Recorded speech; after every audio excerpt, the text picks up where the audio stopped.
हम लोग पढ़ रहे थे मोल कॉन्सेप्ट और मोल कॉन्सेप्ट में लिमिटिंग रिएजेंट का कॉन्सेप्ट पढ़ रहे हैं, बेसिकली स्टोइकियोमेट्री।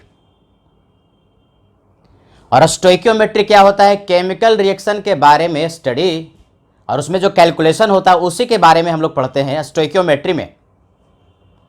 तो स्टोइकियोमेट्री में रिएक्शन को कैसे लिखें, कैसे बैलेंस करें और कैसे पढ़ें, ये हम लोगों ने लास्ट क्लास तक बढ़िया से सीख लिया। और लास्ट क्लास में एक नया कॉन्सेप्ट आया, लिमिटिंग रिएजेंट का कॉन्सेप्ट। ये लिमिटिंग रिएजेंट का कॉन्सेप्ट क्या होता है, जल्दी से उसको रिवाइज कर देते हैं।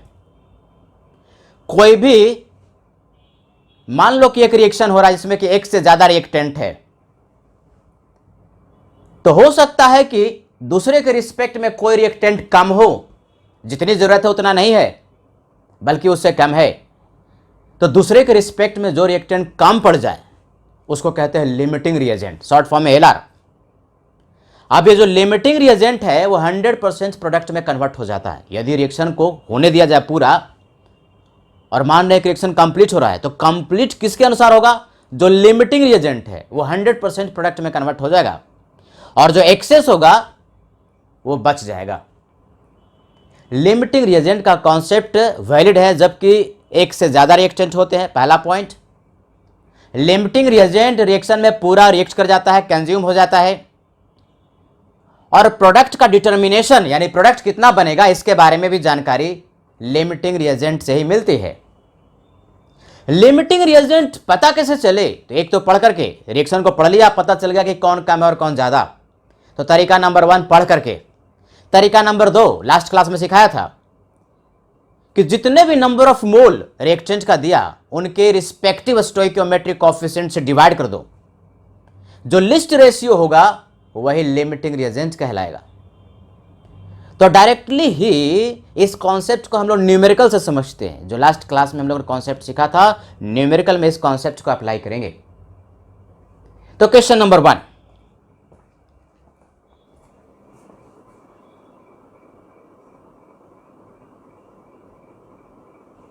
देखो भाई, एक न्यूमेरिकल लेते हैं।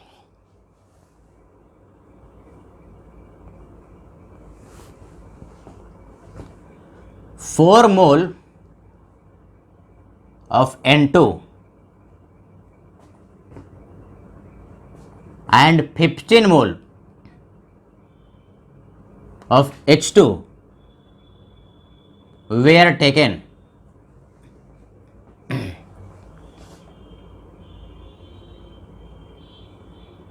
in given reaction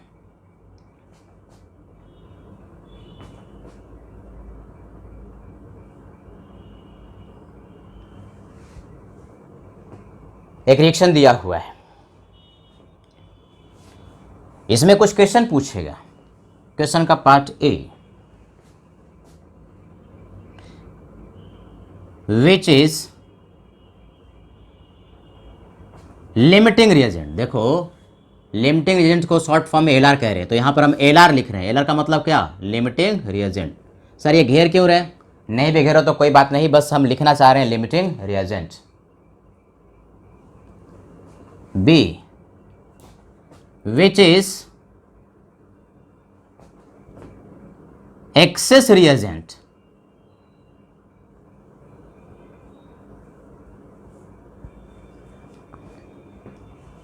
C part,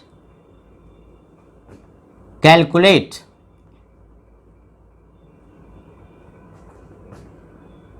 number of mole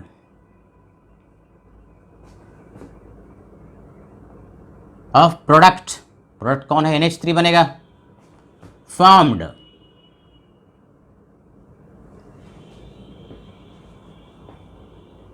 question का एक और पार्ट, डी पार्ट, कैलकुलेट मोल। मोल का मतलब number of mole of access reagent. Reagent का मतलब रिएक्टेंट, रिएक्टेंट को रिएजेंट कह रहे हैं।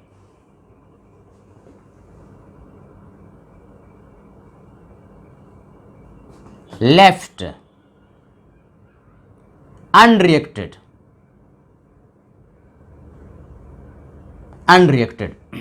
रिएक्शन दिया हुआ है, सब बढ़िया से देखोगे। 100% कॉन्सेंट्रेशन यहीं पर होना चाहिए। 4 क्वेश्चन है। रिएक्शन दे दिया कुछ इस तरह से, N2 गैस है, 3H2 गैस, रिएक्शन बैलेंस है और इसका कन्वर्जन 2NH3 गैस में हुआ। ये रिएक्शन दिया हुआ है। तो सर्वप्रथम हम देखेंगे कि रिएक्शन बैलेंस है कि नहीं है।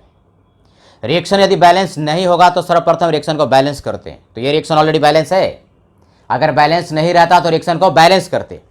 बैलेंस है, पढ़ने आता है सबको।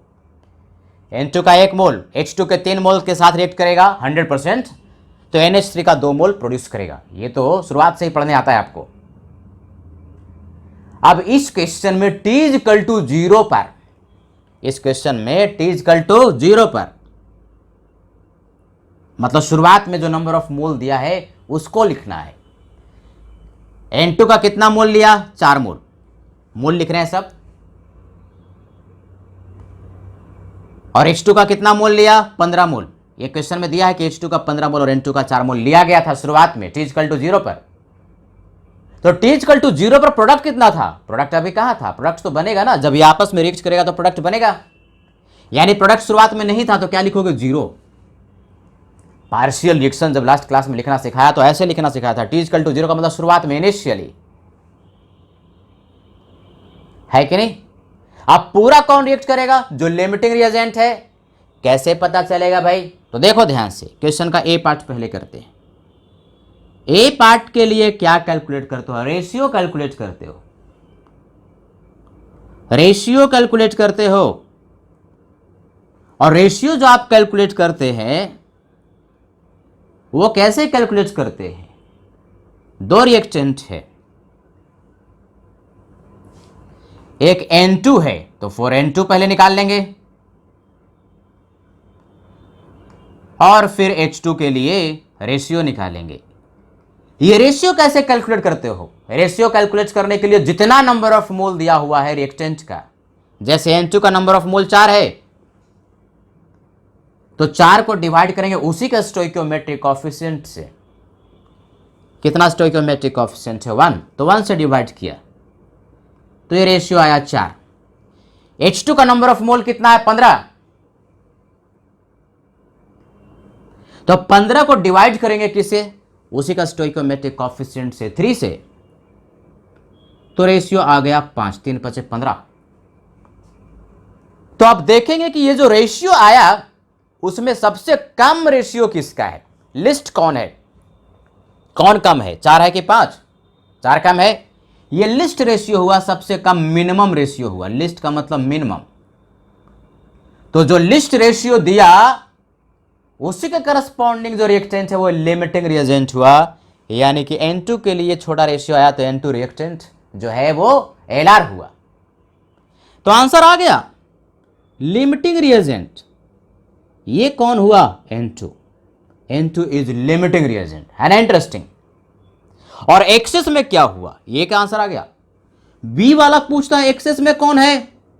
एक्सेस रिएक्टेंट कौन है? ज्यादा कौन होगा? दूसरा वाला जिसका रेशियो ज्यादा, H2।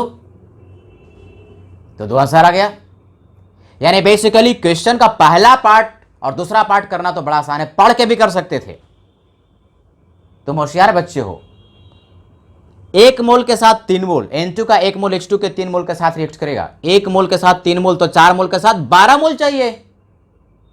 है कितना? 15। तो ये ज्यादा है तो ये कम है, ये ज्यादा है तो ये कम है। जो कम है वो लिमिटिंग रिएजेंट और जो ज्यादा है वो एक्सेस। यानी पढ़ के भी कर सकते हैं।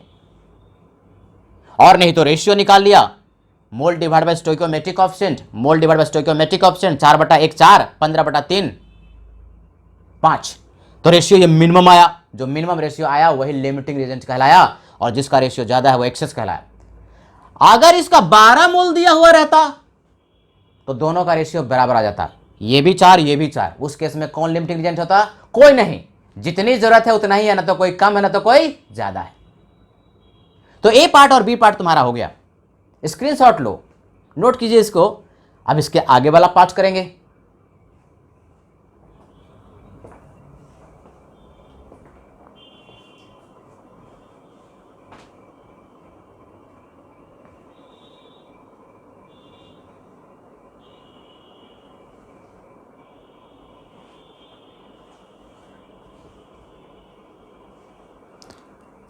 तो it is very interesting. Limiting reagent आपको समझ में आया, रिएक्शन में जो कम पड़ गया वो लिमिटिंग रिएजेंट है और उसके रिस्पेक्ट में जो ज्यादा वो एक्सेस है। रेशियो निकाल लिया, जिसका रेशियो कम आया वो एलआर है।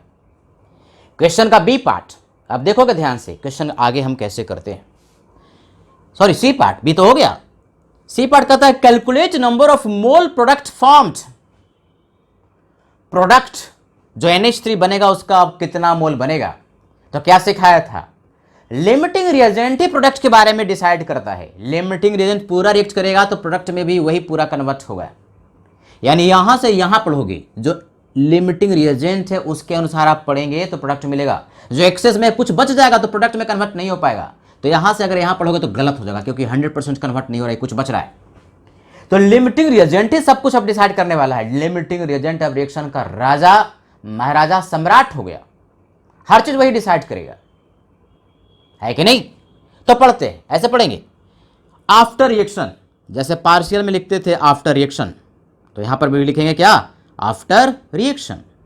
आर एक्शन का मतलब रिएक्शन, यानी रिएक्शन जब हुआ तो जो एलआर है क्या सिखाया था, 100% रिएक्ट कर जाएगा। लिमिटिंग रिएजेंट पूरा रिएक्ट कर जाएगा। पूरा रिएक्ट कर जाएगा मतलब कितना, -4, 100% यानी -4।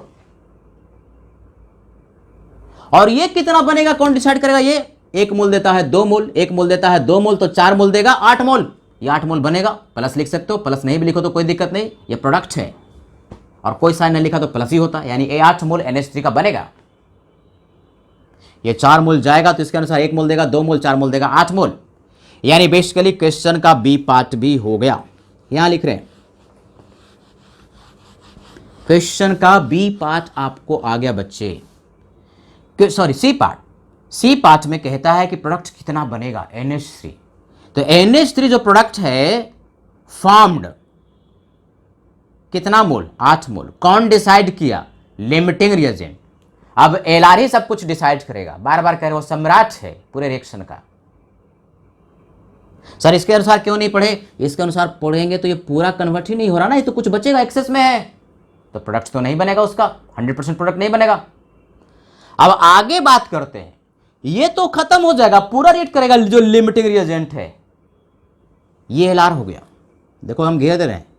एलआर का मतलब बोलो लिमिटिंग रिएजेंट, और ये जो H2 महोदय है वो हो गया एक्सेस, पर्याप्त मात्रा में मौजूद है, तो ये बचेगा। ये कितना बचेगा ये कौन डिसाइड करेगा, ये ही डिसाइड करेगा। 1 मोल के साथ 3 मोल, अब अकेला तो रिएक्ट करेगा नहीं, इसके साथ इसका रिएक्शन होगा तभी ना प्रोडक्ट बनेगा। तो 1 मोल के साथ 3 मोल, तो 4 मोल के साथ 12 मोल। इसका कितना मोल जाने वाला है, 12 मोल ही जाएगा। माइनस कर रहे हैं रिएक्टेंट के लिए माइनस, तो H2 का 12 मोल जाएगा। इसके अनुसार पढ़ा, 1 मोल के साथ 3 मोल, तो 4 मोल के साथ 12 मोल ही ये रिएक्ट करेगा। तो ये बचेगा ना भाई। लिया कितना था, 15 मोल, रिएक्ट कितना कर गया, 12 मोल, ये रिएक्ट कर गया, रिएक्टेड। तो लिया था 15, रिएक्ट कर गया 12, तो बच कितना गया, 3 मोल। यानी बेसिकली ये 3 मोल बच गया। 3 मोल क्या, लेफ्ट अनरिएक्टेड, बचा हुआ रह गया। किसका, H2 का। एक्सेस वाला तो बचेगा। दाल बनाए थे, चावल बनाए थे, दाल ज्यादा बना दिया तो दाल बच जाएगा, चावल पूरा का पूरा तुम्हारे पास पेट में, चावल कम बनाए थे। अब ये जो N2 था, एलआर था, ये तो पूरा रिएक्ट कर गया। लिया कितना था, 4, और 4 का 4 पूरा खत्म हो गया, तो बचा कितना, 0। लिमिटिंग रिएजेंट खत्म हो जाता है, पूरा समाप्त हो जाता है, बचता ही नहीं है। और प्रोडक्ट के बारे में यही डिसाइड करेगा। ये पूरा रिएक्ट हो गया, 1 मोल देगा 2 मोल, तो 4 मोल देगा 8 मोल। अब ये रिएक्ट कर गया तो बचेगा कितना, 0 बचेगा। नीचे क्या लिखते जो बच जाता है, नीचे क्या लिखते जो बच जाता है। ये कितना रिएक्ट किया, 12 मोल। सर ये कैसे लिखे, ये H2 वाला ही बहुत बच्चों को दिक्कत होती है, ये H2 वाला समझ नहीं पाता कैसे लिखे। तो N2 ही डिसाइड करेगा, एलआर डिसाइड करेगा। 1 मोल 3 मोल, 1 मोल 3 मोल, तो 4 मोल, 12 मोल ही रिएक्ट करेगा। 15 लिए थे, 12 चला गया, तो 3 मोल इसका बच गया। क्वेश्चन के डी पार्ट में पूछता है कि जो एक्सेस है, एक्सेस कौन हुआ, एक्सेस H2 है। तो H2 जो बचा हुआ रह गया, H2 लेफ्ट अनरिएक्टेड, वो कितना मोल, 3 मोल बचा हुआ रह गया। हो सकता है क्वेश्चन में मास पूछता कि मास कितना बचा हुआ रह गया। अरे भाई तो मोल से मास कैलकुलेट करने आता है, मोलर मास से मल्टीप्लाई कर देंगे, मास तुम्हारे पास आ जाएगा, है कि नहीं। इंटरेस्टिंग है। तो इसको नोट करो, और किसी को डाउट हो, मेरे हिसाब से क्वेश्चन को डी पार्ट में कुछ बच्चों को डाउट होगा, हैंड रेज करो।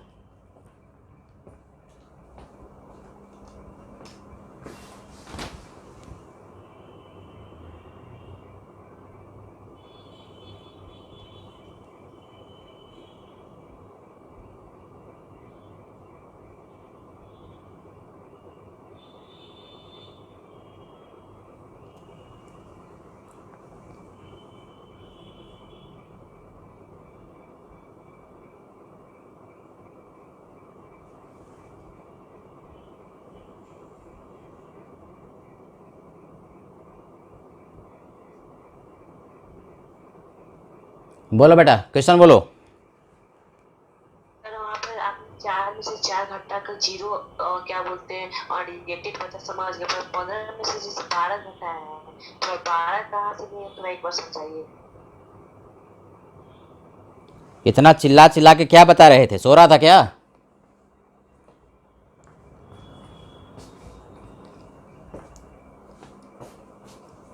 जिस चीज को हमने 4 बार बताया तुम एक बार भी नहीं सुना। देख यहाँ पर सुना कर, राजरंजन हमेशा के लिए म्यूट कर देंगे। 1 मोल 3 मोल, 1 मोल N2 रिएक्ट करेगा तो 3 मोल H2। अब N2 अकेला ही रिएक्ट करेगा, उस दिन भी समझाया था, उसके लिए H2 की रिक्वायरमेंट होगी, तो इसका 1 मोल इसके 3 मोल के साथ रिएक्ट करता है। तो इसका 4 मोल रिएक्ट किया तो इसका कितना मोल, 1 कलम का दाम 3 रुपया, तो 4 कलम का दाम 12 रुपया। ये अकेले रिएक्ट नहीं करेगा, इसको साथ लेके जाएगा। कितना रिएक्ट करेगा ये डिसाइड करेगा, 1 के साथ 3, 1 के साथ 3, तो 4 के साथ 12, तो 12 इसका भी खत्म होगा, एक्सेस वाले का भी। दाल खा रहे हो, चावल खा रहे हो, तो चावल एक्सेस में था तो चावल भी कुछ कंज्यूम होगा ना, कि खाली दाल ही खाते रह जाएगा। लिया था 15, कंज्यूम हो गया 12, ये शुरुआत का मोल, और ये कंज्यूम हो गया, रिएक्ट कर गया, तो बचा कितना, 3 मोल।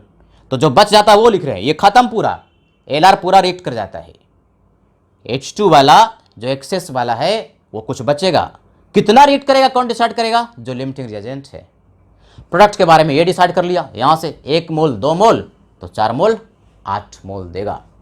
यानी कि एक्सेस वाला रिएक्टेंट कितना रिएक्ट करेगा वो भी रिएक्ट करेगा, एक्सेस वाला बच नहीं जाएगा पूरा का पूरा। सीधी सी बात है, सीधी सी बात है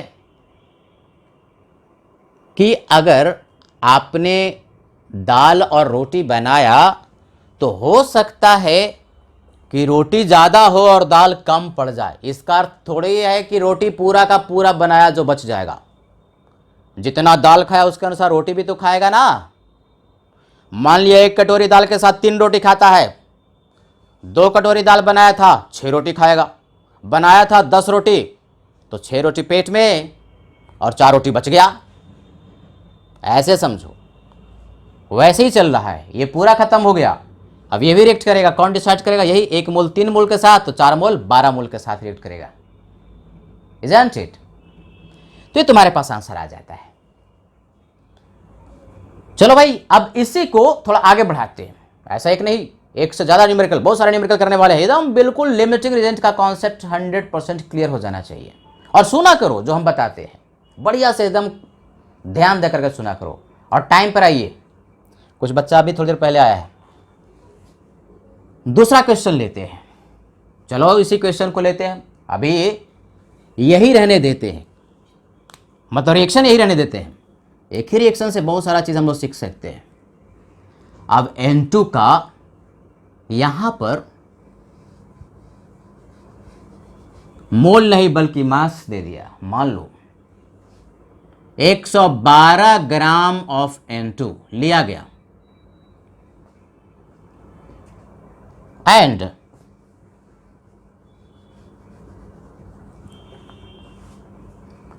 चालीस ग्राम H2 लिया गया।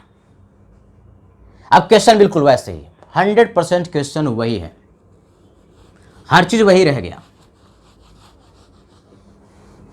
थोड़ा और चेंज करेंगे। अब सबका मोल नहीं बल्कि मास पूछ लिया।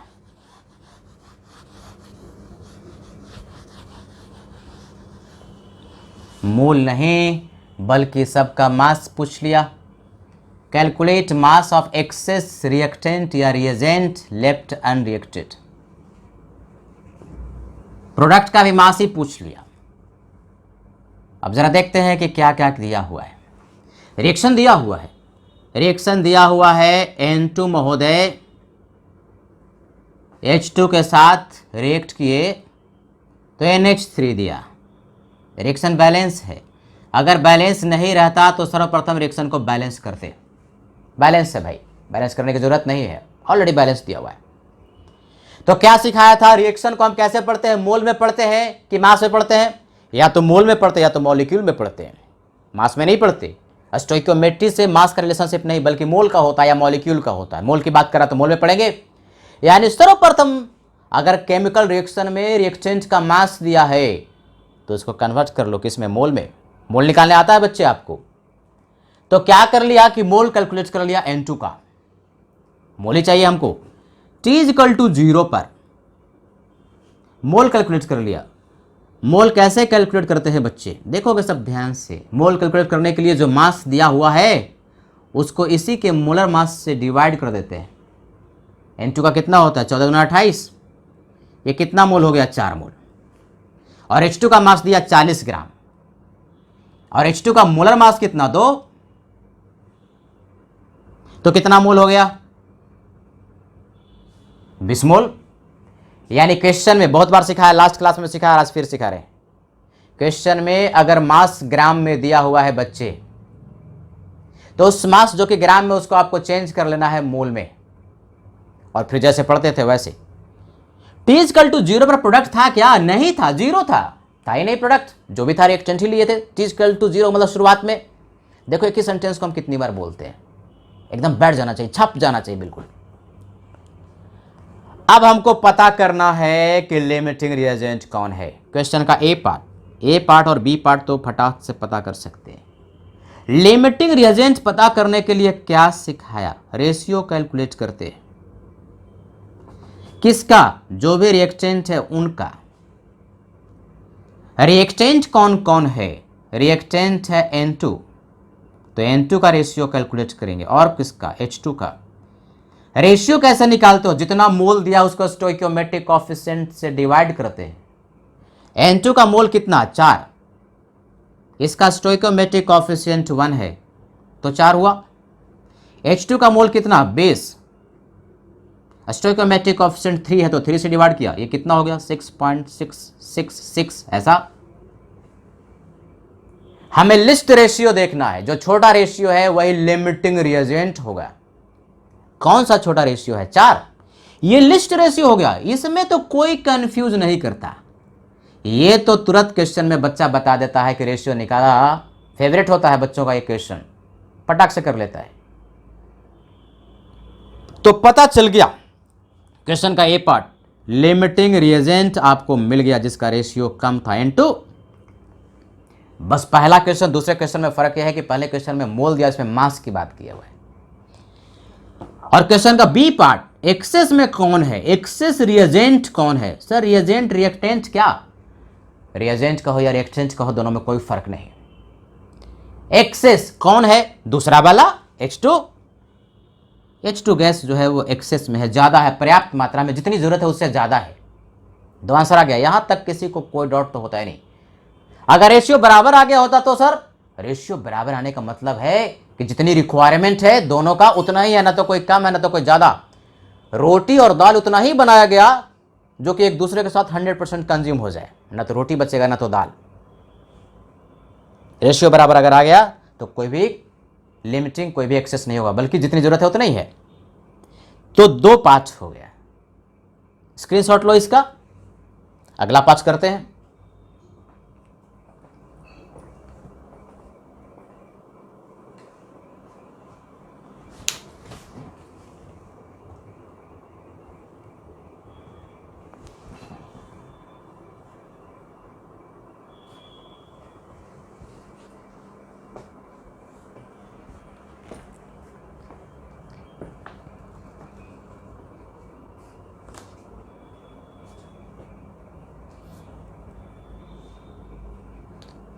और ये जूम पर मीटिंग बहुत ही अनिवार्य है।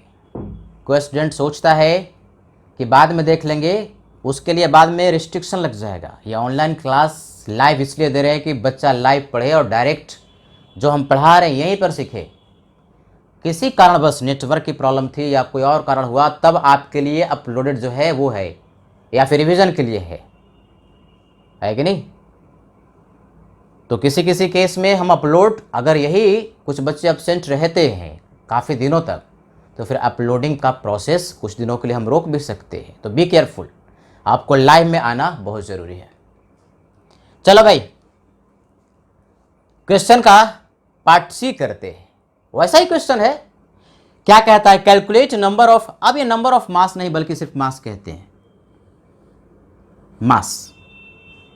Calculate mass of product formed, product कौन था, प्रोडक्ट NH3, उसका मास हमें कैलकुलेट करना है। लेकिन पहले तो हमको मोल मिलेगा, मोल मोल में रिलेशनशिप होता है, तो पहले हमको मोल मिलने वाला है। और अगर मोल मिल गया तो उस वस्तु के मोलर मास से मल्टीप्लाई कर देंगे, मास मिल जाएगा। ये कौन सी बड़ी बात है, ये तो करते ही आ रहे हैं। तो after reaction T equal to 0 पर इतना था। क्या सिखाया, एक बात पता चल गया कि ये महोदय LR है, लिमिटिंग रिएजेंट है, और ये जो महोदय H2 है वो एक्सेस है, पर्याप्त मात्रा में प्रेजेंट है। तो लिमिटिंग रिएजेंट 100% कंज्यूम हो जाता है, रिएक्ट कर जाता है, isn't it? 100% रिएक्ट कर जाता है मतलब क्या, ये खपत हो गया, -4 कर दिया मतलब 4 गया काम से, माइनस खत्म हो गया। प्रोडक्ट कौन डिसाइड करेगा, यही जो रिएक्ट किया, लिमिटिंग रिएजेंट सम्राट होता है। तो इसके अनुसार पढ़ेंगे 1 मोल 2 मोल, 1 मोल 2 मोल, तो 4 मोल 8 मोल। ये तो पहले ही वाला क्वेश्चन की तरह हो गया, बस खाली उसका मास पूछ दिया है। तो क्वेश्चन के पार्ट सी में मास पूछता है, NH3 का जो कि प्रोडक्ट है कितना प्रोड्यूस हुआ, मोल पता है 8, तो मोल गुने मोलर मास, NH3 का मोलर मास 14 और 3 17, गुना कर दिया, हमारे पास आंसर आ गया, मास मिल गया किसका, NH3 का। सी पार्ट हो गया। अब डी पार्ट में कहता है कि मास कैलकुलेट करो, एक्सेस जो रिएजेंट है वो कितना बचा हुआ रह जाएगा। कौन एक्सेस में है बच्चे, H2, तो बचेगा ना। दाल बनाया था, रोटी बनाया था, दाल 2 कटोरी और रोटी 50 बना दिया। 1 कटोरी के हिसाब से 3 रोटी खाते हो, तो 2 कटोरी के हिसाब से 6 रोटी, तो 50 में से 6 ही तो खा पाया, बाकी 44 रोटी क्या हो गया, बच गया। तो ऐसे N2 का 1 मोल के साथ इसका 3 मोल रिएक्ट करेगा। अब ये अकेले थोड़ी रिएक्ट करेगा, इसके साथ रिएक्ट करेगा ना। अब ये ज़्यादा है तो कुछ बच जाएगा, इसका कितना रिएक्ट करेगा ये डिसाइड करेगा। 1 मोल 3 मोल, रिएक्शन ऐसे होता है, 1 मोल इसका 3 मोल, तो 4 मोल 12 मोल, यानी इसका 12 मोल जाएगा। 1 मोल के साथ 3 मोल, तो 4 मोल के साथ 12 मोल, जो रिएक्ट करा उसको माइनस कर दे रहे हैं। तो ये रिएक्ट कर गया, ये रिएक्ट कर गया, बच कितना गया, शुरुआत में जितना लिए थे उसमें घटा देंगे उतना बच गया। और क्या, कितना लिए थे, 4 लिए थे, चारों खत्म हो गया। LR तो पूरा रिएक्ट कर ही जाता है, तभी तो 0 बच रहा है रिएक्शन के बाद। जो बच जाता है उसको हम लिख रहे हैं, वही लिखा जाता है। ये कितना बचेगा, लिया कितना था 20, अभी देखो हम फिर लिख रहे हैं। ये क्या कर गया, रिएक्ट कर गया, इतना रिएक्ट कर गया। ये 20 क्या लिया था, शुरुआत में लिया था, तो शुरुआत में 20 रुपया तुम्हारे था, 12 रुपया खर्चा कर दिया, तो बाकी 8 रुपया तुम्हारे पास क्या हो गया, बच गया। सीधी सी बात है यार, 12 8 20, तो 8 मोल इसका बच गया। 8 मोल NH2 का बच गया, इसका खत्म हो गया, नहीं बचा। यानी क्वेश्चन का डी पार्ट कहता है कि एक्सेस जो H2 है कितना बच जाएगा। एक्सेस पहले पता कर लिया, इसमें खाली कहता है एक्सेस वाला कितना बच जाएगा, तो एक्सेस पता करना पड़ा कि H2 है, तो H2 कितना बच जाएगा। अब ये सेंस है। तो मास ऑफ एक्सेस H2, कौन बचा, H2, वही एक्सेस रिएजेंट करे। लेफ्ट, लेफ्ट का मतलब क्या, लेफ्ट अनरिएक्टेड, जो बचा हुआ रह गया, कितना भाई, 8 मोल, बचा हुआ 8 मोल। लेकिन मास पूछता है तो मोल गुने मोलर मास, H2 का मोलर मास 2, तो 2 से गुना कर दिया, यानी 8 दूना 16 ग्राम बचा हुआ रह गया। है कि नहीं, इंटरेस्टिंग है। पहला क्वेश्चन की तरह ही दूसरा क्वेश्चन था। दूसरा क्वेश्चन में सिर्फ इतना था कि उसमें पहले क्वेश्चन में मोल की बात कर रहा था, इसमें मास की बात कर रहा है। कोई बात नहीं, मास अगर दिया है तो उसको उसके मोलर मास से डिवाइड करके मोल कैलकुलेट कर लो और मोल में सॉल्व कर लो, और बाद में किसी का मास अगर पूछे तो उसके मोलर मास से मल्टीप्लाई करके और मास कैलकुलेट कर लो। तो इंटरेस्टिंग है, स्क्रीनशॉट लो। अभी और न्यूमेरिकल लेते हैं।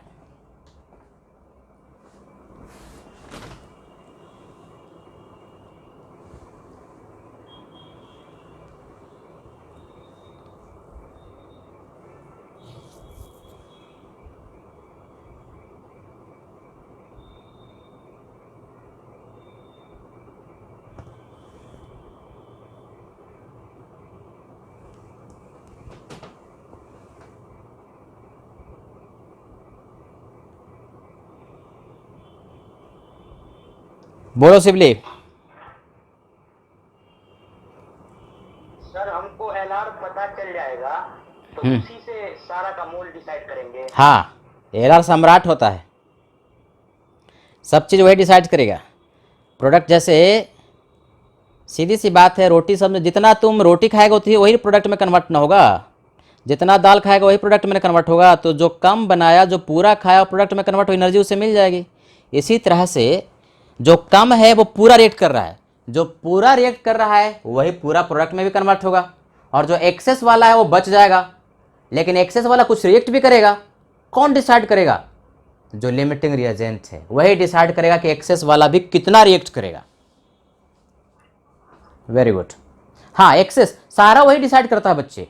लिमिटिंग रिएजेंट जो है वो रिएक्शन का सम्राट होता है। इस सेंटेंस को हम बहुत बार बोलेंगे। लिमिटिंग रिएजेंट रिएक्शन का राजा होता है, महाराजा होता है, सम्राट होता है कि नहीं? अब जरा देखो, कुछ और न्यूमेरिकल से समझते हैं। 100% कॉन्सेप्ट क्लियर कर लेना है, और लिमिटिंग एजेंट खत्म भी हो जाता है। जो कम रहेगा सीधी सी बात है खत्म तो होगा ही ना।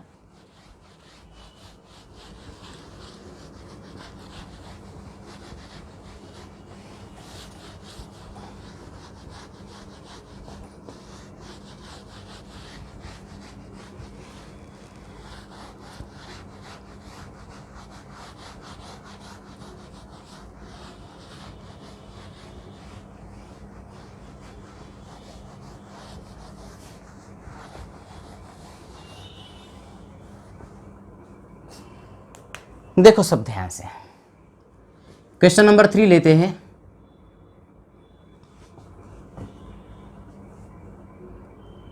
Ten mole of C2H4 and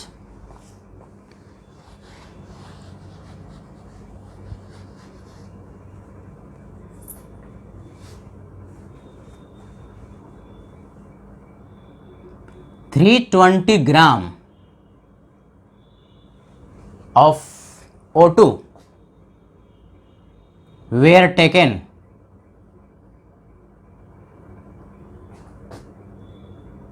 in given reaction.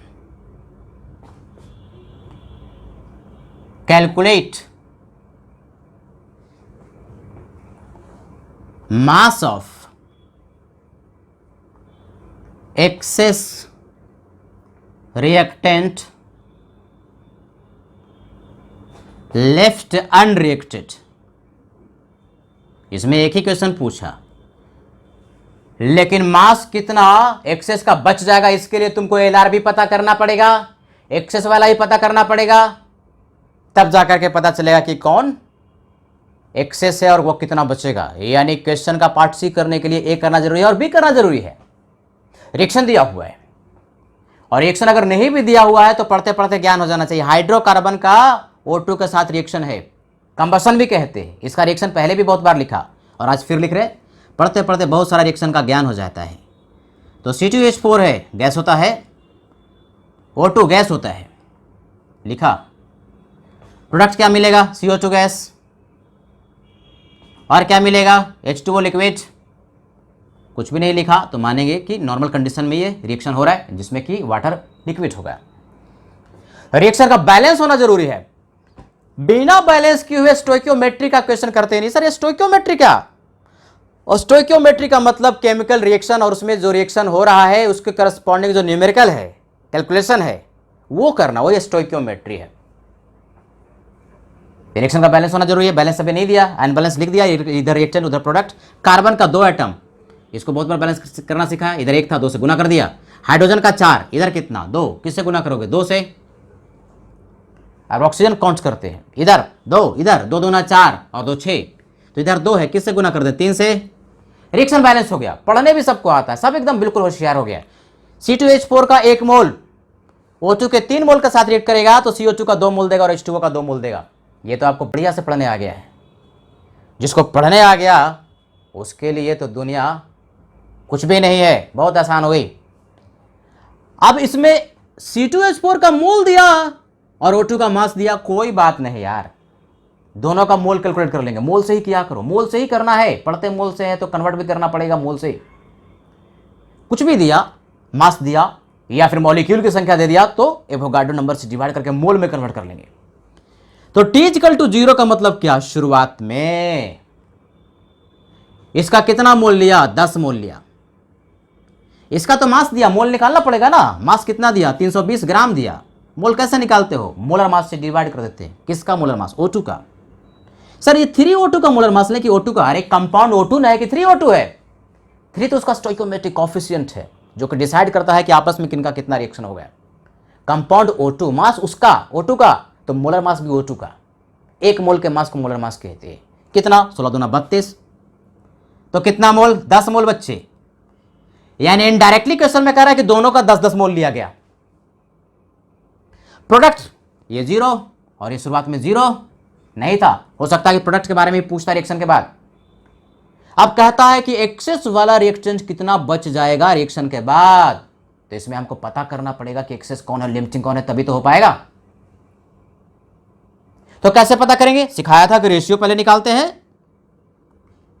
Rough में रेशियो निकाल लिया फटाक से, जो रिएक्टेंट है यानी C2H4 का रेशियो कैलकुलेट किया और O2 का भी रेशियो कैलकुलेट कर लिया।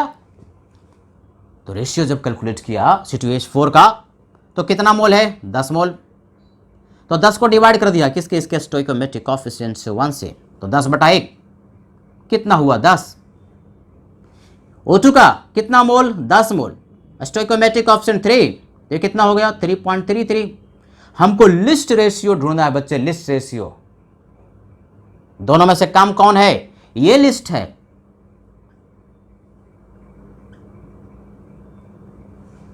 तो एलआर कौन हो गया, जिसका रेशियो लिस्ट है, यानी एलआर लिख दिया। पूछता नहीं है लेकिन क्वेश्चन को करने के लिए एलआर निकालना पड़ेगा ही। O2 हो गया एलआर। और एक्सेस में कौन हो गया बच्चे, एक्सेस में दूसरा वाला C2H4 हो गया। यानी जानकारी हो गई कि ये जो महोदय C2H4 है पर्याप्त मात्रा में, ज्यादा मात्रा में उपलब्ध है, ये एक्सेस हुआ। ऐसे भी कॉमन सेंस, इसका 1 मोल, इसका 3 मोल, तो इसका 10 मोल, इसका 30 मोल होना चाहिए था। 30 मोल कम से कम पूरा रेट करने के लिए है कितना 10, तो ये कम पड़ गया। पढ़ के भी कर सकते हैं बिना रेशियो कैलकुलेट किए हुए। पढ़ के 1 मोल 10 मोल, सॉरी 1 मोल 3 मोल, तो 10 मोल के लिए 30 मोल चाहिए था, ये कम पड़ गया, 10 ही मोल लिया है। तो ये हो गया एलआर। O2 महोदय एलआर हो गया, लिमिटिंग रिएजेंट हो गया। तो ये एलआर, ये एक्सेस। जब रिएक्शन होगा, आफ्टर रिएक्शन जैसे कर रहे थे वैसे लिखते रहना है। अब इतना बार तुमने न्यूमेरिकल किया कि पढ़ते पढ़ते सब रिपीट हो जाता है, दिमाग में छप जाता है। बताओ इस बार लिमिटिंग कौन है, ये। तो लिमिटिंग पूरा का पूरा खत्म, यानी 10 में से 10 पूरा कंज्यूम हो जाएगा। क्या सिखाया है, लिमिटिंग रिएजेंट 100% रिएक्ट कर जाता है। और प्रोडक्ट के बारे में कौन डिसाइड करता है, प्रोडक्ट हालांकि नहीं पूछा, लेकिन अगर पूछता तो कर सकते थे। एलआर डिसाइड करता है। तो 3 मोल 2 मोल, तो 1 मोल 2/3 मोल, तो 10 मोल 10 से गुना कर दिया, यानी 20/3 मोल इसका बनेगा। H2O का भी 20/3 मोल। ऐसे ही दोनों का स्टोइकोमेट्रिक कोएफिशिएंट सेम है तो मोल भी सेम ही प्रोड्यूस होगा। या 3 मोल 2 मोल, तो 1 मोल 2/3, तो 10 के लिए 20/3 मोल इतना प्रोड्यूस होगा। किसका, CO2 का और H2O का। पूछा नहीं है, लेकिन पूछता तो बता सकते थे। क्वेश्चन में क्या पूछा, क्वेश्चन में पूछता यह है कि ये जो एक्सेस महोदय है कौन, C2H4, उसका मास कितना बचेगा। तो एक्सेस पहचानना पड़ा कि C2H4, इसका मास हमको जो बचेगा वो निकालना है। तो पहले कितना रिएक्ट करेगा ये तो पता करें। कौन डिसाइड करेगा, लिमिटिंग रिएजेंट। लिमिटिंग रिएजेंट सम्राट होता है, हर कुछ वही डिसाइड करता है, शासन वही करता है पूरे रिएक्शन पर। तो 3 मोल के साथ इसका 1 मोल, उल्टा पढ़ोगे 3 मोल के साथ 1 मोल, तो इसका अगर 1 मोल जाएगा तो इसका कितना मोल रिएक्ट करेगा, 1/3। कौन सा नियम? ऐकिक नियम, यूनिटरी लॉ। 3 कलम का दाम 1 रुपया, तो 1 कलम का दाम 1/3 रुपया। Isn't it? लेकिन है तुम्हारे पास कितना रेट किया? 10 मोल, तो 10 के लिए 10 से गुना कर दिया, यानी बेसिकली 10/3 रिएक्ट करेगा। यही करने में बहुत बच्चा कंफ्यूज करता है, सर कैसे पढ़ रहे हैं? ऐकिक नियम है यार, कलम खरीदा है,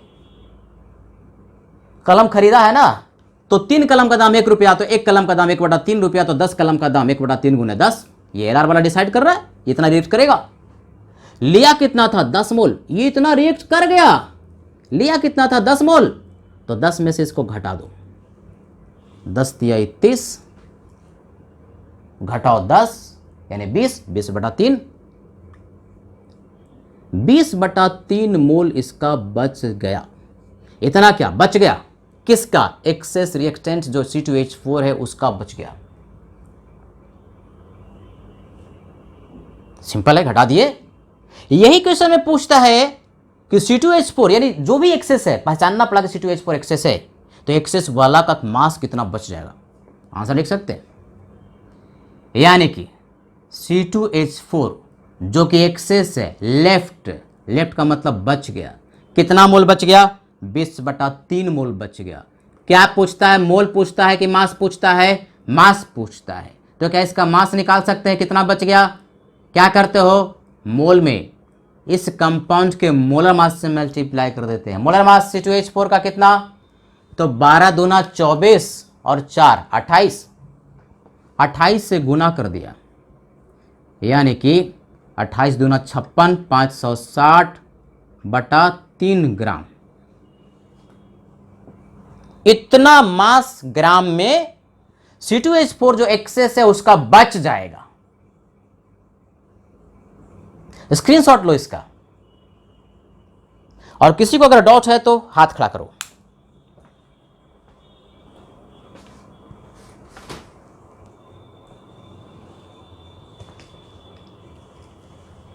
जो भी मैं न्यूमेरिकल करवा रहा हूं उसको घर पर जाकर के खुद से भी करने का प्रयास करेंगे, और जो भी मैं पढ़ाता हूं उसका नोट्स कॉपी पर बनाते जाओगे। ये 100% वीडियो ही बार बार नहीं देखना, आपको नोट्स बना के रखना है। जो भी मैं बोलता हूं उसको अगर चाहते हैं तो आप उसको कॉपी पर लिखेंगे। जो कॉपी पर लिख करके नोट्स बना लिया वही आपको काम देने वाला है बच्चा।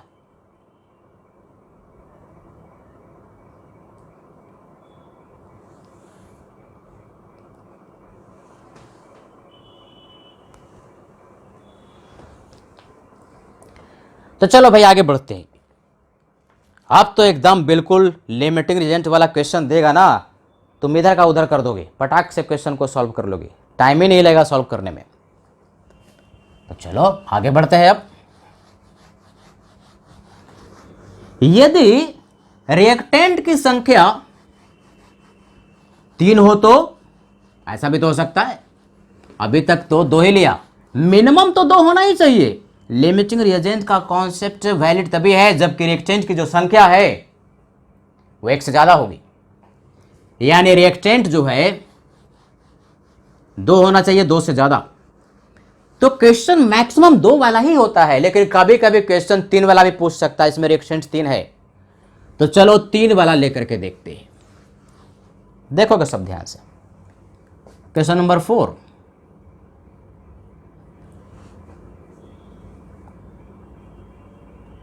To mole of A, 4 mole of B,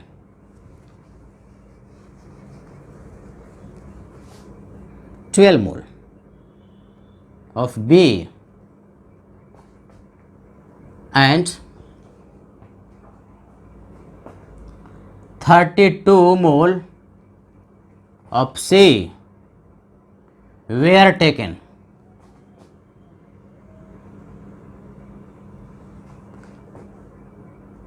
Calculate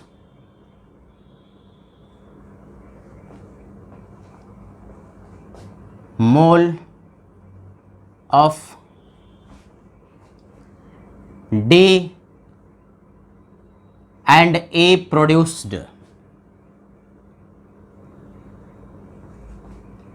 reaction दिया हुआ है, लिख भी दे रहे हैं in given reaction, in given reaction, reaction आपके पास दिया हुआ है। रिएक्शन का मतलब शॉर्ट फॉर्म में लिख रहे हैं रिएक्शन के लिए।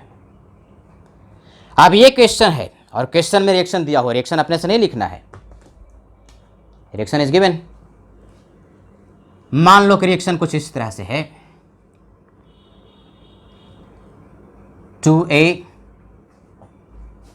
प्लस 3B प्लस 4C, ये 2D एंड प्लस 5B, इस तरह से एक रिएक्शन है जो कि हाइपोथेटिकल रिएक्शन है। हाइपोथेटिकल रिएक्शन का मतलब होता है कि एक्चुअल रिएक्टेंट प्रोडक्ट नहीं है, ऐसे ही कुछ मान लिया कि ए रिएक्टेंट है, बी रिएक्टेंट है, सी रिएक्टेंट है और डी और ई प्रोडक्ट है, और जो स्टोइकोमेट्रिक ऑप्शन लिखा है वो बैलेंस्ड केमिकल रिएक्शन है। यानी इसको क्या बैलेंस करोगे एबीसीडी को, तो ये हाइपोथेटिकल रिएक्शन है जो कि बैलेंस है। ये क्वेश्चन देने वाले ने कह दिया। अब ये कहता है कि सबका मोल शुरुआत में लिया गया तो डी और ई का मोल कितना बनेगा, ये कौन डिसाइड करने वाला है बच्चा, कौन डिसाइड करेगा, जो लिमिटिंग रिएजेंट है। यानी क्वेश्चन में एलआर आपको ढूंढना पड़ेगा, लिखा नहीं है कि लिमिटिंग रिएजेंट ढूंढो, लेकिन प्रोडक्ट डिसाइड करने के लिए आपको लिमिटिंग रिएजेंट ढूंढना पड़ेगा, तभी तो पता चलेगा कि प्रोडक्ट कितना बनेगा। तो टी इक्वल टू 0 पर एकदम स्टेप बाय चलेंगे। ए का 2 मोल, बी का 12 मोल और सी का 32 मोल लिया गया था, डी नहीं था और ये नहीं था, प्रोडक्ट शुरुआत में नहीं होता, 0 0 लिखते हैं। अब आफ्टर रिएक्शन, आफ्टर रिएक्शन ऐसे लिखते हैं, तो आफ्टर रिएक्शन में प्रोडक्ट बनेगा, लेकिन पूरा कौन रिएक्ट करेगा, प्रोडक्ट के बारे में डिसाइड कौन करेगा, लिमिटिंग रिएजेंट। यानी जिसने लिमिटिंग रिएजेंट यहां पर ढूंढ लिया, क्वेश्चन तुम्हारा सॉल्व हो गया। तो सर्वप्रथम लिमिटिंग रिएजेंट ढूंढने के लिए रफ में क्या करो कि रेशियो कैलकुलेट कर लो, किसका किसका, 3 रिएक्टेंट है तो 3 का कर लेंगे, एक ए है, दूसरा बी है और तीसरा सी है। तो रेशियो ए के लिए कैलकुलेट करते हैं, कैसे निकालोगे, जितना मोल दिया उसके स्टोइकोमेट्रिक कोएफिशिएंट से डिवाइड कर दिया, 2/2 1। बी का 12 मोल, स्टोइकोमेट्रिक कोएफिशिएंट 3, 3 चौका 12। सी का मोल 32, 4 से डिवाइड कर दिया, स्टोइकोमेट्रिक कोएफिशिएंट 8 चौका 32। इसमें छोटा रेशियो देखना है कि सबसे स्मॉलेस्ट रेशियो कौन है। बताओ कि 1 4 और 8 में सबसे छोटा कौन है। 1 4 और 8 में सबसे छोटा जो है वो 1 है यार, ऑब्वियस सी बात है, ये लिस्ट है, जो लिस्ट है वही एलआर कह दिया। यानी बेसिकली आपने फाइंड आउट कर लिया कि लिमिटिंग रिएजेंट जो है वो कौन है, ए है। अब ध्यान सुनोगे तब डॉट पूछोगे, क्योंकि जो डॉट पूछने वाला हम पहले बता देते हैं। क्या सर यहां पर एक्सेस 2 होगा या एलआर 2 हो सकता है। लिमिटिंग रिएजेंट अगर 3 रिएक्टेंट है तो लिमिटिंग रिएजेंट 2 हो सकता है। मान लो कि 2 रेशियो सब जो सबसे छोटा था 2 के से बराबर हो जाए। मान लो कि इसका हमने 3 मोल लिया होता, 3 मोल, ये 32 रहने दो, ये 3 मोल लिया होता तो इसका रेशियो भी 3/3 आता, 3/3, तो 3/3 का रेशियो 1। यानी कि ये दोनों ही रेशियो सबसे छोटा होते और बराबर होता, तो 2 लिमिटिंग रिएजेंट हो जाता, दोनों ही पूरा का पूरा रेट कर जाता, एक्सेस वाला बच जाता। क्या 2 एक्सेस हो सकता है ना, इस केस में 2 एक्सेस है, एक ही लिमिटिंग रिएजेंट है, बाकी दोनों बचेगा, दोनों एक्सेस में है। 2 मोल के साथ 3 मोल चाहिए था, 2 ही मोल है, 3 ही मोल तो चाहिए था, ये तो 12 मोल है, एक्सेस हो गया। ये भी पढ़ के भी कर सकते हैं, ये भी एक्सेस हो गया। 2 मोल के साथ 4 मोल चाहिए था, ये तो 32 मोल लिया गया हुआ है, 2 मोल के साथ 32 मोल लिया, ज्यादा है, एक्सेस है, एक भी एक्सेस, ये भी एक्सेस, तो ये एलआर हो गया, लिमिटिंग रिएजेंट, पढ़ के भी कर सकते थे।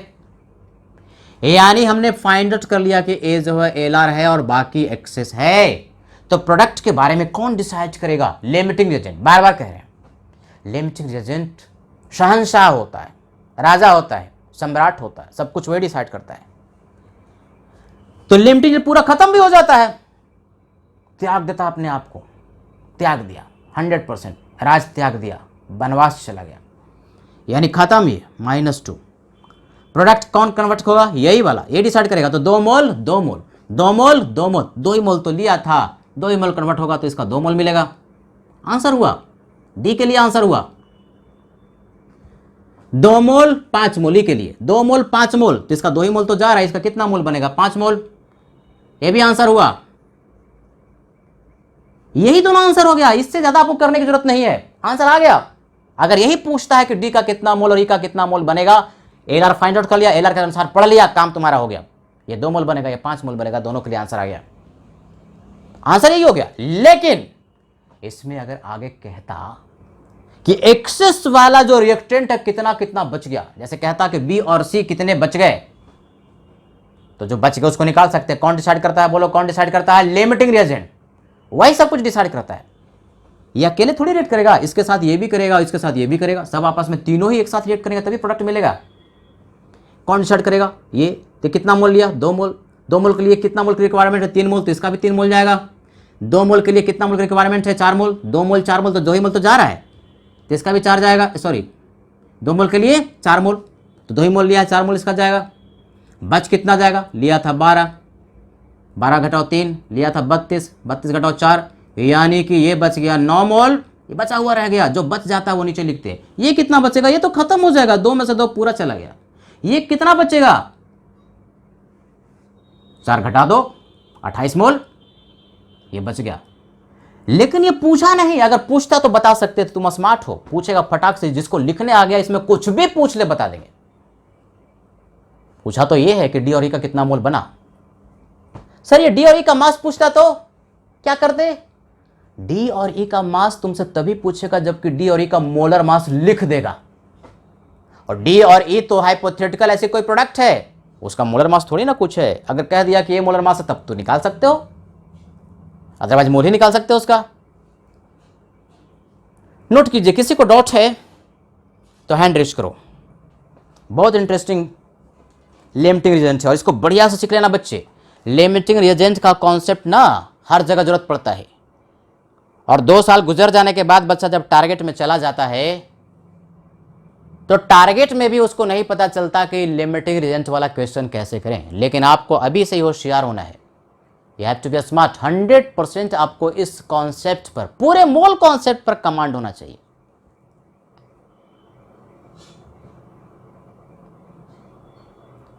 तो मेरे हिसाब से सबको बढ़िया समझ में आ रहा है, 100%। वाह, great.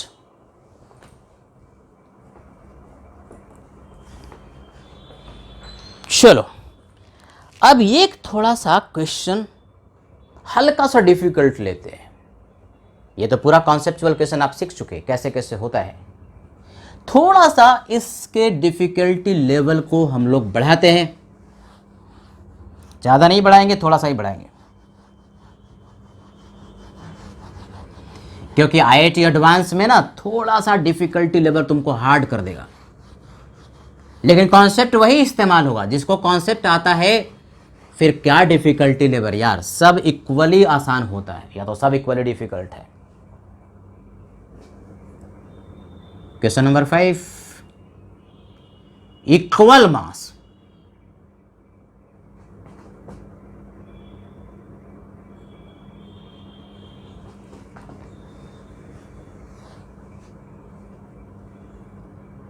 Of Zn zinc and I2 iodine है molecule I2 were taken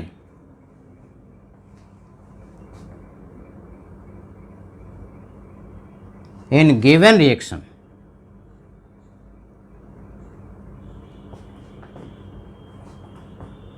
which is LR।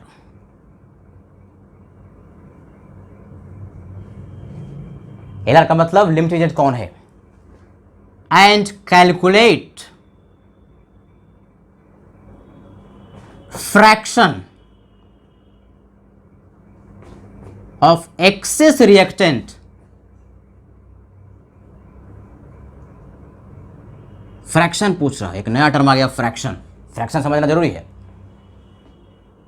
Left unreacted, अब ये लैंग्वेज वाला क्वेश्चन हो गया, थोड़ा सा एडवांस टाइप का क्वेश्चन, क्योंकि इसमें पता ही नहीं चलता कि पूछ क्या रहा है। कैसे करें इस क्वेश्चन को भाई?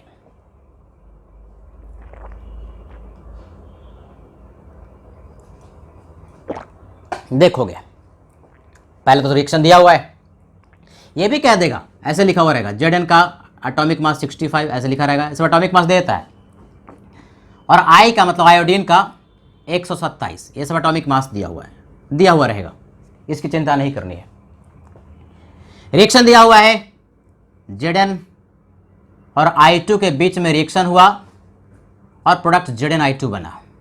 ये रिएक्शन आपको लिखना नहीं है बल्कि ये लिखा हुआ है, दिया हुआ है, यहां तक क्वेश्चन है कि जिंक और आयोडीन I2 आपस में रिएक्ट करके ZnI2 बना और दोनों का मास बराबर लिया गया था। इस बार मोल नहीं दिया बल्कि मास दिया कि दोनों का मास बराबर था, लेकिन मास कितना था इसके बारे में कोई जानकारी नहीं है। हो सकता है कि क्वेश्चन को सॉल्व करने के लिए उसकी जरूरत ही नहीं है, सिर्फ ये कह रहा है कि दोनों का मास बराबर था। अब दोनों का मास बराबर था तो कितना मास लें, कोई एक वेरिएबल ले लेते हैं यार। मान लेते हैं कि जिंक का x ग्राम था और I2 का x ग्राम था, मान सकते हैं, कुछ मास ही नहीं दिया लेकिन इतना तो पता है कि दोनों का बराबर है। तो हमने मान लिया कि t = 0 पर इसका x ग्राम लिया, देखो मास लिख रहे हैं पहले, इसका भी x ग्राम लिया, दोनों का मास बराबर था, मोल बराबर नहीं था बल्कि मास था, लेकिन क्वेश्चन को करने के लिए हमको मोल की रिक्वायरमेंट है तो मोल निकालना पड़ेगा ना, यानी t = 0 पर हमको मोल निकालना पड़ेगा। x को डिवाइड कर दिया इसी का एटॉमिक वेट से। जिंक का एटॉमिक वेट कितना 65। सर आप तो मोलर मास से डिवाइड करते थे, यहाँ तो एटॉमिक वेट कह रहे हैं। अगर एटम है तो उसका एटॉमिक वेट और मोलर मास का न्यूमेरिकल वैल्यू क्या होता है, बराबर होता है। मैं फिर से रिपीट कर रहा हूं, करता ही रहता हूं हमेशा। I2 के लिए मास x और I2 का मॉलिक्यूलर मास, मॉलिक्यूलर तो मॉलिक्यूलर मास, मॉलिक्यूलर मास का वैल्यू मोलर मास के बराबर होगा। एक आयोडीन का है 127 तो 2 का 254, क्या मिल गया, मोल मिल गया, मोल मिला। अगर x ग्राम मान ले, दोनों का मास बराबर है, x y z कुछ भी मानना हो मान लो, वेरिएबल कुछ मान लो, तो उसके करस्पॉन्डिंग आपको दोनों का नंबर ऑफ मोल मिल गया। अब x तो पता है ही नहीं तो x के रिस्पेक्ट में आया। अब शुरुआत में तो नहीं था यानी 0 था, मोल 0 था, मास 0 था, इसलिए मोल भी 0 था। ये t = 0 जैसे लिखते थे वैसे लिख दिए। कहता है कि एलआर कौन है, तो एलआर फाइंड आउट करते हैं कैसे भाई, एलआर फाइंड आउट करने के लिए रेशियो निकालते हैं। रफ में कहीं पर ऐसे लिख लिया एलआर, और इसके लिए हमको क्या निकालना है भाई, रेशियो निकालना है। रेशियो किसका, तो रेशियो जिंक का और I2 का। कैसे लिखते हो, जितना मोल है, मोल कितना x/65, x / 65 किससे डिवाइड कर दिया 1 से, तो उतना ही रह गया। I2 का x / 254 डिवाइड कर दिया किससे, 1 से, रिएक्शन बैलेंस है, स्टोइकियोमेट्रिक ऑप्शन 1 है, 1 से डिवाइड कर दिया, इतना ही रह गया। तो ये दोनों का रेशियो मिल गया। आपने क्या निकाला, रेशियो। छोटा रेशियो कौन है, ये कि ये, सीधी सी बात, थोड़ा सा मैथ्स है ना। न्यूमरेटर दोनों का सेम, जिसका डिनोमिनेटर बड़ा वो रेशियो छोटा। ये 65 नीचे, ये 254, 254 से डिवाइड पर ज्यादा छोटा हो जाएगा ना, तो ये स्मॉल है, ये लिस्ट है, ये तो पता है। x पता रहे या ना रहे, x का वैल्यू कुछ भी पुट करोगे हमेशा ही I2 का वैल्यू क्या होगा, छोटा होगा, क्योंकि न्यूमरेटर दोनों का सेम है, डिनोमिनेटर ये बड़ा है। सिंपल मैथ्स है, लिस्ट है, जो लिस्ट है वो एलआर है। यानी एक आंसर तो मिल गया बच्चे कि लिमिटिंग रिएजेंट है I2। यहां तो कोई दिक्कत नहीं, ये तो कर ही लिया, मास कुछ भी मान लिया, कर लिया। क्वेश्चन के दूसरे पार्ट में आपको समझना है फ्रैक्शन, एक्सेस का कितना बच जाएगा। अमाउंट पूछ ही नहीं सकता, मोल पूछ ही नहीं सकता, मास पूछ ही नहीं सकता। क्यों, क्योंकि मास दिया ही नहीं तो मास बताओगे कैसे। अलग अलग बच्चा मास अलग अलग लेगा तो आंसर अलग लगाएगा, इसलिए फ्रैक्शन पूछा या परसेंटेज पूछेगा। फ्रैक्शन का मतलब होता है 1 में से कितना, परसेंटेज का मतलब होता है 100 में से कितना। ये सीख लो, बढ़िया से आगे काम आएगा। फ्रैक्शन का मतलब 1 में से कितना। जैसे 10 रुपया था, 2 रुपया खर्चा कर दिए, तुमसे पूछा कितना फ्रैक्शन खर्च कर दिए, तो 10 में से 2 खर्चा किए तो 1 में से जो खर्चा करते हो फ्रैक्शन कहलाता है, 2/10, 2/10 ये फ्रैक्शन होता है। यानी 1 में से जो जा रहा है वो फ्रैक्शन कहेंगे। 1 में से जो भी चीज होता है उसको हम लोग फ्रैक्शन कहते हैं। तो ये कितना बच गया ये निकाल सकते हैं ना। कौन बचेगा, जो एक्सेस वाला है। एक्सेस कौन है, ये तो एलआर हो गया, और ये एक्सेस है, तो ये आफ्टर रिएक्शन बचेगा। आफ्टर रिएक्शन कौन डिसाइड करेगा, ये खत्म हो जाएगा पूरा का पूरा, यानी बचेगा कितना 0 -x/254। x डिवाइड बाई 254 कर दिया, ये 0 बचेगा, ये तुमको पता ही है। अब ये कितना बचेगा यही डिसाइड करेगा, 1 मोल 1 मोल 1 मोल 1 मोल, तो इतना मोल इतना ही मोल के साथ रिएक्ट करेगा, यानी माइनस x डिवाइड बाई 254 इतना मोल इसका रिएक्ट करेगा। लिया कितना था x डिवाइड बाई 65, इतना मोल उसका बचेगा। लेकिन वेरिएबल में मोल नहीं पूछ रहा कितना बचेगा, बल्कि फ्रैक्शन पूछ रहा है। तो फ्रैक्शन कितना बचेगा, देखो अब यहां से मैथ समझना है। फ्रैक्शन किसका, जो एक्सेस में है, जिंक का, ऑफ Zn लेफ्ट, ये सीखना है तुमको बच्चे, इसका अर्थ क्या होता है। तो x बटा 65 लिए थे तो इतना बचा, x बटा 65 मोल में इतना बचा, तो एक में कितना बचेगा, यानी जो आपके पास बच गया उसको शुरुआत में जो लिए थे उससे डिवाइड कर दो, आंसर आ जाएगा। 10 रुपया में 2 रुपया खर्चा कर दिया, तो फ्रैक्शन कितना रुपया खर्चा कर दिया, जितना खर्चा कर दिया ऊपर में 2, और जितना लिए थे उससे डिवाइड कर दो, उसको कहते हैं फ्रैक्शन। तो 2 बटा 10 कितना खर्चा हो गया, खर्चा हो गया ये वाला वैल्यू x बटा 65 माइनस एक्स डिवाइड बाई 254, इसको हमको डिवाइड कर देना है किससे, जितना शुरुआत में लिया था। कितना लिया था, x अपॉन 65। क्या इसको हम लोग सॉल्व कर सकते हैं मैथमेटिकली, बिल्कुल सॉल्व कर सकते हैं। और सॉल्व करके जो लाओगे x x आपस में कैंसिल हो जाएगा, नजर आ रहा है, यहां तक आ रहा है। अब इसको हम थोड़ा सा मिटाएंगे, एलआर लिख दिया इधर में, यही एलआर हो गया। अब इसको हम लोग सॉल्व करते हैं, एलसीएम वगैरह ले लोगे, एलसीएम ऊपर ले लिया तो 65 मल्टीप्लाई 254, 254 में से 65 गया, 189 बचा, 189। ये x x नीचे वाला क्या हो जाएगा, cancel, and divide by x, यहां x है, नीचे भी x है, और ये 65 चला जाएगा ऊपर 65, तो 65 आपस में कैंसिल हो गया, x x कैंसिल, मतलब इसको हम लोगों ने सॉल्व कर लिया। तो सॉल्व करके आ गया 189 बटा 254, यही आंसर हो गया, फ्रैक्शन लेफ्ट। इतना फ्रैक्शन तुम्हारे पास बचा हुआ रह गया। फ्रैक्शन का वैल्यू मैक्सिमम 1 हो सकता है या 1 से कम ही होगा, आ रहा है, नजर आ रहा है।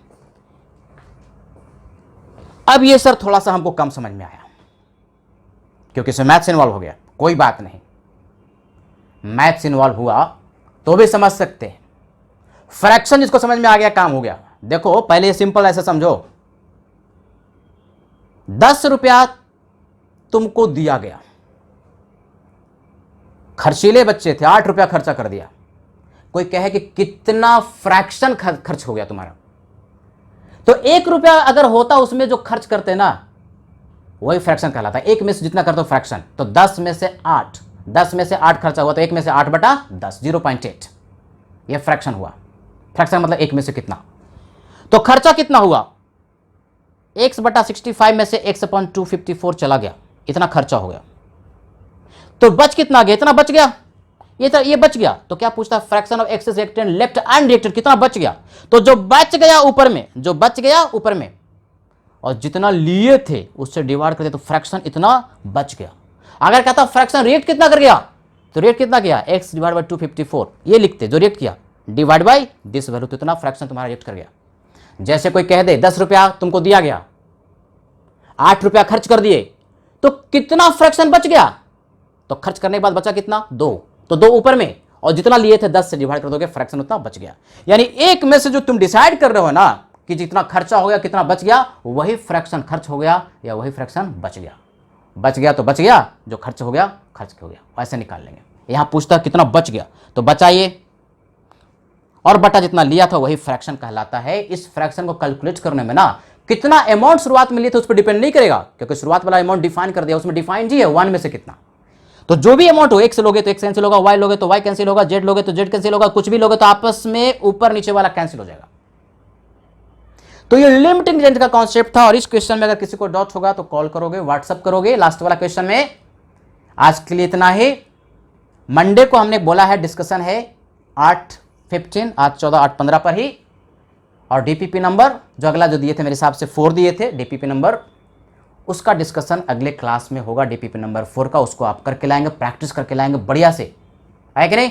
Thank you very much. जम के पढ़िए, घर में रहिए, सुरक्षित रहिए। Good night.